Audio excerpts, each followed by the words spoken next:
Hello everyone, welcome back to my channel. इस series के अंदर मैं आप लोगों को बीएड फोर्थ सेमेस्टर की प्रिपरेशन करवा रही हूँ, जिसके अंदर मैंने कल बेसिक रिसर्च एंड स्टैटिस्टिक्स की यूनिट 1.1 जो कि साइंटिफिक मेथड था, उस टॉपिक की कंप्लीट एक्सप्लेनेशन की वीडियो अपलोड कर दी थी। आज मैं आप लोगों को यूनिट 1.2 एक्सप्लेन करने वाली हूँ। So let's start. अब हम लोग यूनिट 1 का जो सेकंड टॉपिक है वो स्टार्ट करने जा रहे हैं, रिसर्च कंसेप्ट एंड डेफिनेशन। सबसे पहले मैं आप लोगों से एक बहुत ही सिंपल क्वेश्चन पूछना चाहूँगी, रिसर्च का मतलब क्या होता है?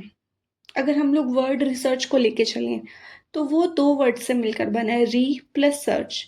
री का मतलब होता है अगेन, मतलब दोबारा, और सर्च का मतलब होता है टू फाइंड, मतलब कि खोजना। यानी किसी भी टॉपिक या किसी भी प्रॉब्लम के बारे में दोबारा और गहराई से स्टडी करना, वही कहलाता है रिसर्च। लेकिन एग्जाम में हम लोग ये नहीं लिख सकते हैं, तो उसके लिए हमें क्या याद करना होगा? Research is a systematic and scientific process of collecting, analysing and interpreting data to discover new facts और सॉल्व अ प्रॉब्लम। कि जो रिसर्च है वो एक सिस्टमैटिक और एक साइंटिफिक प्रोसेस है। रिसर्च एक सिस्टमैटिक, एक सिस्टम से चलने वाला, एक साइंटिफिक मतलब फैक्चुअल प्रोसेस है। किस चीज़ का?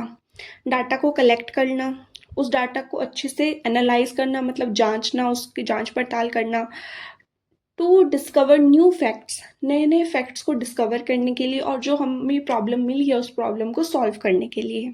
अगर हम लोग सिंपल लैंग्वेज में बात करें तो रिसर्च एक प्लान्ड प्रोसेस है जिसमें हम किसी भी प्रॉब्लम का सॉल्यूशन या नई नॉलेज को डिस्कवर करते हैं। फॉर एग्जांपल, स्कूल में स्टूडेंट के मैथ्स के जो मार्क्स है वो कंटिन्यूसली कम हो रहे हैं, ठीक है।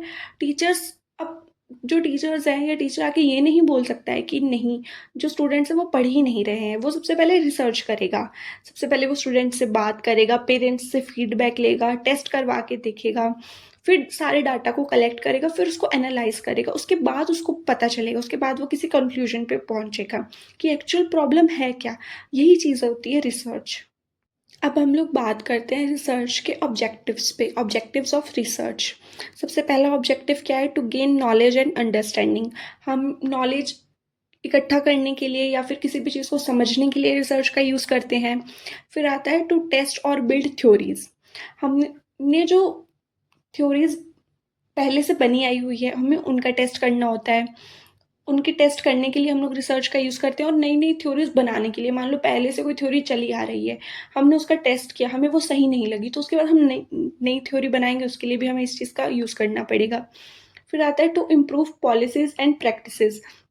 जो पॉलिसीज बनी आ रही है, जो प्रैक्टिसेस चली आ रही है, उनमें अगर कोई चेंज करना है, उनको इम्प्रूव करने के लिए भी हमें रिसर्च की ज़रूरत पड़ती है। To solve specific problems.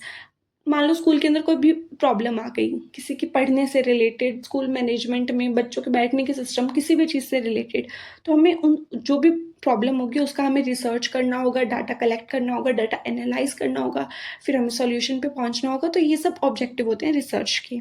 अब हम लोग बात करते हैं रिसर्च के कैरेक्टरिस्टिक्स पर। सबसे पहले आती है सिस्टमैटिक। रिसर्च एक प्रॉपर प्लानिंग के साथ होती है। हम उठ के नहीं बोल सकते कि मैंने ये रिसर्च करी है। रिसर्च का एक अपना ऑब्जेक्टिव होता है। रिसर्च फैक्ट पर डिपेंड करती है। रिसर्च साइंटिफिक होती है। रिसर्च एक प्रॉपर साइंटिफिक मेथड फॉलो करती है। फिर आता है लॉजिकल। हर कंक्लूजन के पीछे कोई ना कोई रीज़न होता है, तो रिसर्च लॉजिकल होती है। फिर आती है डाटा बेस्ड। रिसर्च बिना डाटा के कंप्लीट हो ही नहीं सकती है। मैं आज आपके सामने आके नहीं बोल सकती हूँ कि ये मेरी रिसर्च है। मुझे पहले कोई भी चीज़ पता लगानी होगी, उस चीज़ के बारे में जितना भी डाटा है, सारा डाटा इकट्ठा करके उस डाटा को एनालाइज करना होगा, फिर मैं उसके बाद किसी कंक्लूजन पे पहुंचूंगी। तो ऐसा होता है। और रिसर्च का एक और कैरेक्टरिस्टिक है प्रॉब्लम सॉल्विंग। रिसर्च का मेन एम ही प्रॉब्लम सॉल्व करना होता है। जब भी कोई प्रॉब्लम आती है, उसके बाद हम उस प्रॉब्लम का सोल्यूशन ढूंढते हैं, तो वो जो प्रोसेस होता है, उसी प्रोसेस के अंदर हम लोग रिसर्च करते हैं उस सोल्यूशन को ढूंढने के लिए। अब हम लोगों को दो तरह की नॉलेज मिलती है, ठीक है। एक तो होती है जो हम लोग पहले से चली आ रही नॉलेज होती है, एग्जिस्टिंग नॉलेज, जिसको हम लोग वेरीफाई कर लेते हैं। और एक, हम लोग अगर किसी चीज़ का रिसर्च करते हैं तो हम न्यू नॉलेज को डिस्कवर करते हैं। अब एजुकेशन के फील्ड में रिसर्च किस तरीके से इम्पॉर्टेंट है वो मैं आपको बताती हूँ। इससे बेटर टीचिंग मेथड डेवलप कर सकते हैं हम लोग, स्टूडेंट की लर्निंग को हम इम्प्रूव कर सकते हैं। हमारा जो करिकुलम है उसको हम लोग अलग तरीके से, नए तरीके से डिज़ाइन कर सकते हैं, और जो हमारे क्लासरूम की मतलब क्लासरूम से रिलेटेड जो भी प्रॉब्लम होती है हम उसको भी सॉल्व कर सकते हैं। अब सर्च और रिसर्च के बीच में अक्सर हम लोग कन्फ्यूज़ हो जाते हैं। तो सर्च होता है कि किसी भी इन्फॉर्मेशन को ढूँढना, सिर्फ़ ढूँढना।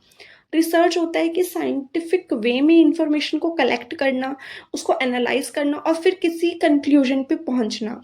इन दोनों में ये डिफ़रेंस होता है। लोगों को लगता है कि नहीं, जो सर्च होता है वही रिसर्च होता है, बट नहीं, दोनों में बहुत माइनर सा डिफ़रेंस है। सर्च का मतलब सिर्फ़ ढूँढना, रिसर्च का मतलब हम लोगों को इन्फॉर्मेशन कलेक्ट करनी है, डाटा एनालाइज़ करना है और उसके बाद किसी कंक्लूजन पे पहुँचना है। अब एग्ज़ामिनर है, वो आपसे किस तरीके से क्वेश्चन पूछ सकता है? वो आपसे रिसर्च की डेफ़िनेशन पूछ सकता है, रिसर्च की जो भी कैरेक्टरिस्टिक्स है वो सब कुछ पूछ सकता है, सर्च और रिसर्च में डिफ़रेंस पूछ सकता है, रिसर्च के ऑब्जेक्टिव्स पूछ सकता है। तो आप इन सब चीज़ों को याद कर लीजिए।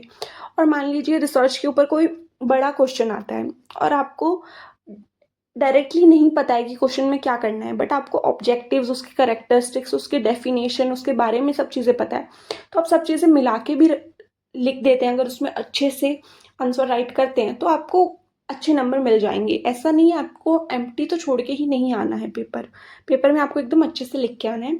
तो आज मैंने आपको यूनिट 1.2 एक्सप्लेन किया, अब मैं आपको कल यूनिट 1.3 एक्सप्लेन करूँगी। अगर आपको वीडियो अच्छी लगी हो, वीडियो समझ आई हो, तो प्लीज़ लाइक, शेयर, सब्सक्राइब करें। मैंने अभी नया-नया कंटेंट बनाना स्टार्ट किया है, तो प्लीज़ मुझे थोड़ा सपोर्ट कीजिए।